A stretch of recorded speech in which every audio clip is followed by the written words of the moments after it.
آلك وصحابك يا رحمة للعالمين۔ امام اہل سنت شاہ امام احمد رضا خان کہتے ہیں لطف ان کا عام ہو ہی جائے گا، لطف ان کا عام ہو ہی جائے گا،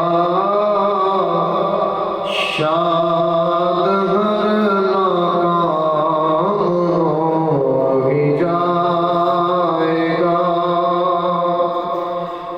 بے نشانوں کا نشان مٹتا نہیں، مٹتے مٹتے نام ہو ہی جائے گا، مٹتے مٹتے نام ہو ہی جائے گا۔ اے سائلو ان کی گلی میں جا پڑو، اے سائلو ان کی گلی میں جا پڑو، کیوں؟ کچھ نہ کچھ انعام ہو ہی جائے گا، کچھ نہ کچھ انعام ہو ہی جائے گا، لطف ان کا عام ہو ہی جائے گا۔ اے رضا ہر کام کا ایک وقت ہے، اے رضا ہر کام کا ایک وقت ہے، دل کو بھی آرام ہو ہی جائے گا، دل کو بھی آرام ہو ہی جائے گا، لطف ان کا عام ہو ہی جائے گا۔ اللہ جل شانہ کی حمد و ثنا اور اس کے پیارے حبیب علیہ الصلوۃ والسلام کی بارگاہ میں ہدیۃً درود و سلام عرض کرنے کے بعد اللہ جل شانہ کی بارگاہ میں التجا ہے خالق کائنات ہمارا دل بیٹھنا اپنی بارگاہ میں قبول فرمائے۔ پچھلے جمعے جہاں سے ہم نے چھوڑا تھا وہاں سے ہی شروع کرتے ہیں۔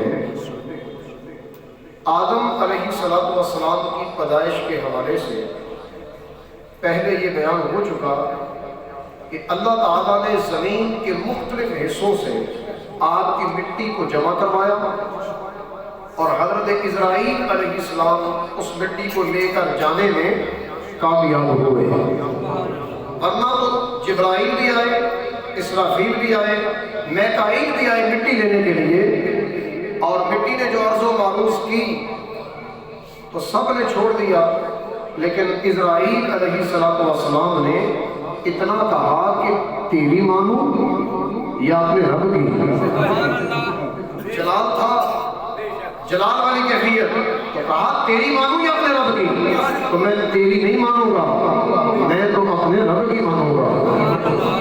مٹی اٹھائی اور لے گئے۔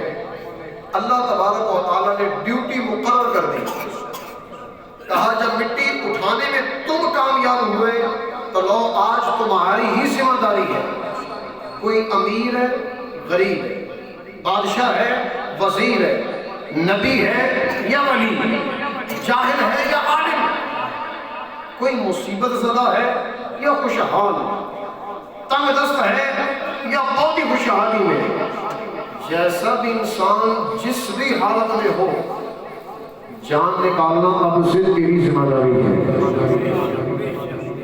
اور پھر یہی بات ہے کہ اسرائیل کو جب یہ ذمہ داری مل گئی تو آپ نے یہ نہیں دیکھا امیر ہے، یہ نہیں دیکھا اس کی تو امیدیں ابھی تک پوری نہیں ہوئی، امیدیں بڑی لگا کے بیٹھا ہوا ہے، مکان بنانا ہے، بینک بیلنس بڑھانا ہے، اور بھی بہت کچھ کرنا ہے، بڑی بڑی دنیا کی چیزیں لینی ہیں، اور اتنی امیدیں لگا کے بیٹھا۔ تو اسرائیل کسی کی امیدیں نہیں دیتے۔ قرآن میں رب کہتا ہے اِذَا جَاءَ أَجَلُهَا لَا يَسْتَأْخِرُونَ سَاعَةً وَلَا يَسْتَقْدِمُونَ۔ جب ان کو موت آئے گی نہ ایک گھڑی آگے نہ ایک گھڑی پیچھے، تو اسرائیل کے آنے کا ایک وقت مقرر ہے۔ تو بہرحال مٹی اٹھانے میں کامیاب ہوئے تو اللہ تعالیٰ نے اس انسان کے جسم سے روح نکالنے کی ذمہ داری حضرت اسرائیل کو عطا فرمائی۔ تو بہرحال آدم علیہ السلام کا جسم اطہر عصر اور مغرب کے درمیان جمعے والے دن مکمل ہوا، اور آپ کو اللہ تعالیٰ نے سارے نام سکھا دیے، ہر چیز کا نام بتایا۔ گویا کہ سارے فرشتوں پر بزرگی اس وجہ سے ملی کہ آپ کو اللہ تعالیٰ نے عالم بنایا، اور علم کی بنا پر بزرگی۔ اور فرشتوں سے کیا کہا؟ سورہ طٰہٰ اس کی آیت نمبر 116 فرمایا وَإِذْ قُلْنَا لِلْمَلَائِكَةِ اسْجُدُوا لِآدَمَ فَسَجَدُوا إِلَّا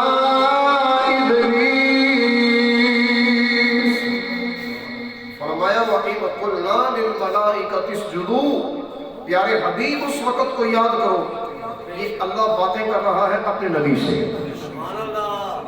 باتیں اپنے نبی سے ہو رہے ہیں، اور باتیں ہیں کس کی؟ آدم علیہ السلام کی۔ گویا کہ میرے آقا پہلے سے جانتے ہیں، اللہ نے پہلے سے ہر شے بتا دی، اور پھر آپس میں گفتگو کا یہ انداز ہے۔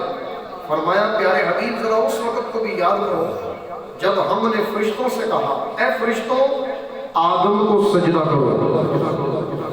سارے فرشتوں نے اللہ کے حکم پہ عمل کیا، سارے فرشتوں نے اللہ کے حکم پہ عمل کیا۔ یفعلون ما تؤمرون، قرآن کے الفاظ ہیں یفعلون ما تؤمرون، فرشتے وہی کرتے ہیں جو اللہ کا حکم ہو جاتا ہے۔ اللہ نے کہا سجدہ کرو، سب سجدے میں گر گئے الا ابلیس، سوائے شیطان کے۔ شیطان کھڑا ہے، باقی سب سجدے میں۔ کتنے سجدے ہوئے؟ ایک۔ بولیے ذرا کتنے ہوئے؟ ایک سجدہ۔ سارے فرشتوں نے ایک سجدہ کر لیا نا، شیطان ابھی کھڑا ہے، کہتا ہے یا اللہ خلقتہ من طین وخلقتنی من نار۔ اللہ نے فرمایا شیطان سجدہ کیوں نہیں کرتا؟ اس نے کہا یا اللہ تو نے مجھے آگ سے بنایا اور اس کو تو نے مٹی سے بنایا، مٹی اور آگ کا کوئی جوڑ نہیں، تو لہٰذا میں اس کو سجدہ نہیں کروں گا، میں اس سے اعلیٰ ہوں، میں اس سے اعلیٰ ہوں، یہ مجھ سے ادنا ہے، اور ادنا کو اعلیٰ سجدہ نہیں کرے گا، تعظیم نہیں کرے گا۔ اور یاد رکھنا یہ سجدہ عبادت نہیں تھا، یہ سجدہ تعظیمی تھا۔ یہاں پر بھی ایک بڑی خوبصورت بات ہے، نبی کی تعظیم کس نے کی؟ فرشتوں نے۔ مل کر بولے ذرا کس نے کی؟ فرشتوں نے نبی کی تعظیم کر کے دکھائی۔ اللہ نے کہا سجدہ کرو، تعظیم کا انداز ہے یہ، تاکہ پتہ چل جائے آدم کی عظمت سب سے زیادہ ہے۔ ان کی تعظیم کروا کے بتا دیا، سب نے سجدہ کر کے آدم کی تعظیم کی۔ اور تعظیم سے منکر کون ہے؟ اور آج بھی اس 15ویں صدی میں تم اندازہ لگا سکتے ہو، اصول یہی ہے۔ آج بھی اپنے نبی کا ذکر کرو ڈٹ کر، اور نبی کا ذکر کر کے دیکھو،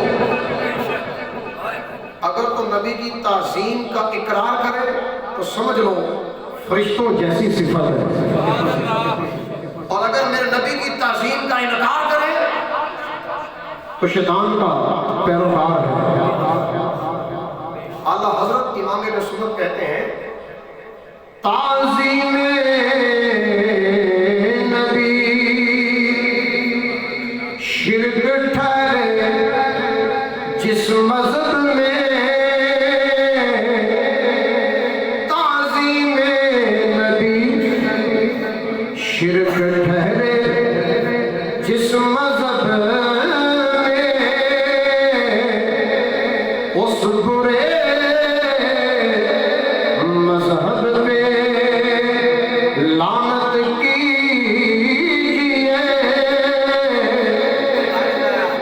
آپ کہتے ہیں کہ جس مذہب کے اندر تعظیم مصطفیٰ شرک ہے نا، ایسے برے مذہب میں لعنت ہے، کیونکہ وہ عمل شیطان کا ہے، اور شیطان لعنتی ہے شروع سے۔ اور الحمدللہ سنی ہوتا ہی وہ ہے جو دل و جان سے مصطفیٰ کی تعظیم کرتا ہے۔ وَتُعَزِّرُوا وَتُوَقِّرُوا، نبی کی تعظیم بھی کرو اور میرے نبی کی عزت بھی کرو، تعظیم بھی عزت بھی۔ تو اللہ نے یہ حکم دیا ہمیں نبی پاک کی عظمت کو بیان کرنے کا۔ صحابہ کرام سے اگر کوئی پوچھتا نا کہ صحابہ بتاؤ تمہارے نبی کیسے ہیں، تو وہ شروع ہو جاتا کہ نبی پاک کو اللہ نے یہ بھی شان دی ہے، یہ بھی شان دی ہے، یہ بھی شان دی ہے، کبھی یہ بھی شان عطا کی ہے، کبھی نقص نہیں دیکھا، کیونکہ نقص ہے ہی نہیں۔ تو جب نقص ہے ہی نہیں تو دیکھیں گے کیا؟ لیکن اللہ نے بے عیب پیدا کیا، پھر بھی لوگوں نے عیب نکالے۔ اصل مان لینا یہ بھی ایک عقل مندی ہے، اور نام ماننا یہ حرکت ہے شیطان کی۔ شیطان نے جان لیا آدم بڑی عظمت والے ہیں، اس کے باوجود بھی نہیں مانا، اکڑ گیا، کیونکہ دل میں تکبر آیا، تکبر کی بنا پہ ہلاک ہو گیا۔ تو بہرحال آدم کو سجدہ نہیں کیا، اللہ نے فرمایا ابا، اس نے انکار کیا۔ اور پھر اللہ تعالیٰ نے جب یہ انداز دیکھا تو آدم علیہ السلام کو جنت میں رہنے کا حکم دیا، فرمایا جاؤ جنت میں رہنا ہے، لیکن جنت میں رہنے سے پہلے اللہ تعالیٰ نے کچھ باتیں سمجھائیں۔ وہ جو باتیں سمجھائیں نا وہ کیا تھی، سنو۔ فرمایا وَقُلْنَا يَا آدَمُ إِنَّ هَذَا عَدُوٌّ لَكَ وَلِزَوْجِكَ فَلَا يُخْرِجَنَّكُمَا مِنَ الْجَنَّةِ فَتَشْقَىٰ۔ کہا فَقُلْنَا يَا آدَمُ، ہم نے کہا اے آدم، بے شک یہ شیطان تیرا بھی دشمن ہے اور تیری زوجہ کا بھی دشمن ہے، تیرا بھی دشمن، تیری زوجہ کا بھی دشمن، لہذا اس کے چال میں نہیں آنا۔ فَلَا يُخْرِجَنَّكُمَا مِنَ الْجَنَّةِ، کہیں تمہیں یہ جنت سے نکال نہ دے، کہیں یہ شیطان تمہیں جنت سے نکال نہ دے، اس کے وسوسے میں نہیں آنا۔ یہ اللہ تعالیٰ نے آدم علیہ السلام کو سمجھایا۔ آدم علیہ السلام جنت میں ٹھہرے اور فرمایا جنت کے اندر تیری زندگی کیسی ہوگی؟ إِنَّ لَكَ أَلَّا تَجُوعَ فِيهَا وَلَا تَعْرَىٰ،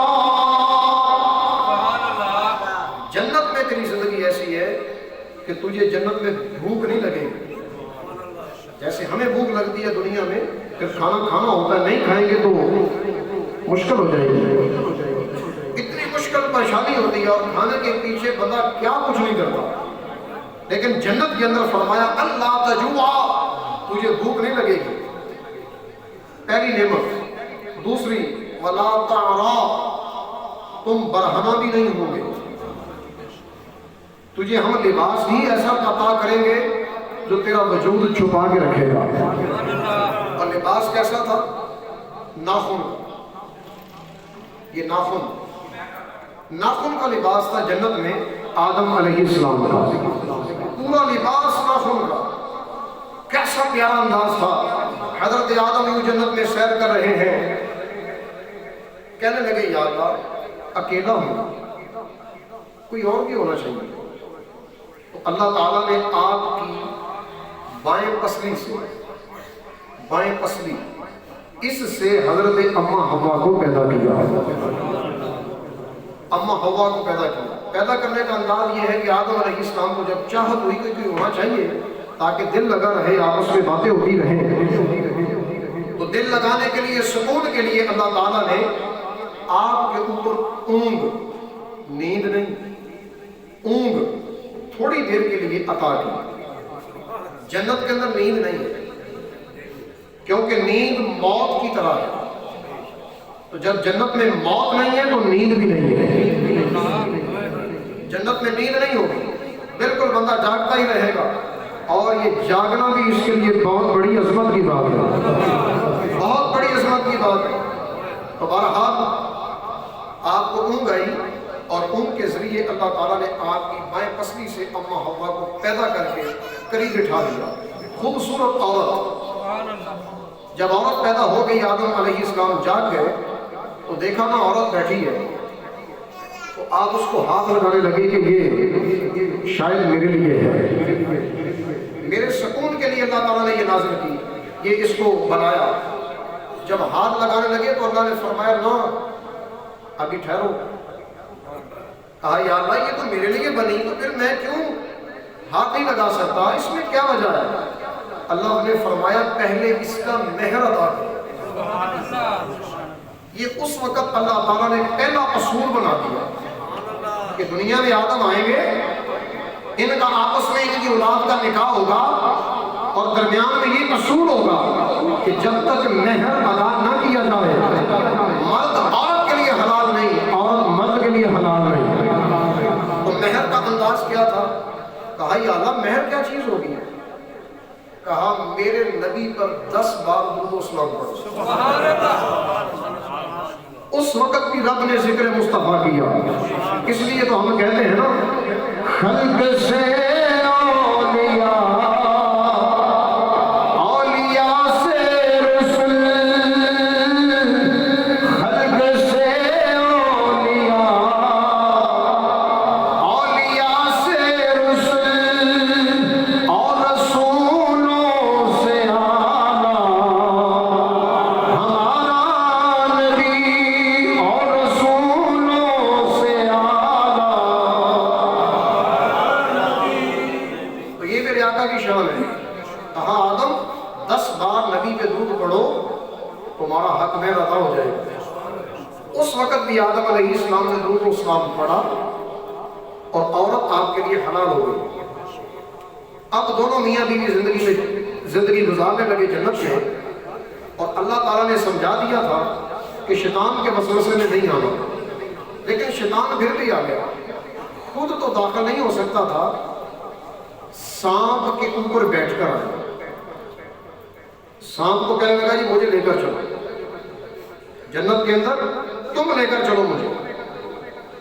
اب شیطان سانپ کے اوپر بیٹھ کر جنت میں آیا، اور آدم علیہ السلام کو آ کر کہنے لگا جی جو اللہ تعالیٰ نے یہاں الفاظ بیان کیے، فَوَسْوَسَ إِلَيْهِ الشَّيْطَانُ قَالَ يَا آدَمُ هَلْ أَدُلُّكَ عَلَى شَجَرَةِ الْخُلْدِ وَمُلْكٍ لَا يَبْلَىٰ. شیطان نے آ کر وسوسہ ڈالا، آ کر کہتا ہے اے آدم کیا میں آپ کی رہنمائی کروں؟ ہمیشہ رہنے والے درخت پر، ایک جنت میں ایسا درخت ہے جو ہمیشہ رہے گا، جو اس کا پھل کھائے گا وہ بھی ہمیشہ ہی رہے گا. اس درخت کا نام ہے شجرۃ الخلد، ہمیشہ رہنے والا درخت. آدم علیہ السلام نے کہا اچھا ایسا درخت ہے؟ کہتا ہاں ایسا درخت ہے. وَمُلْكٍ لَا يَبْلَىٰ، اور جو اس کا پھل کھا لے اس کی بادشاہت بھی کبھی ختم نہیں ہوگی. بادشاہت بھی کبھی ختم نہیں ہوگی، عزت ہی عزت رہے گی، مقام بڑھ جائے گا. مرغ آیا، وسوسہ دیا. حالانکہ اللہ تعالیٰ نے اس درخت سے منع کیا تھا، فرمایا لا تقربا هذه الشجرہ، اس درخت کے قریب نہیں آنا، اس کے قریب بھی نہیں آنا۔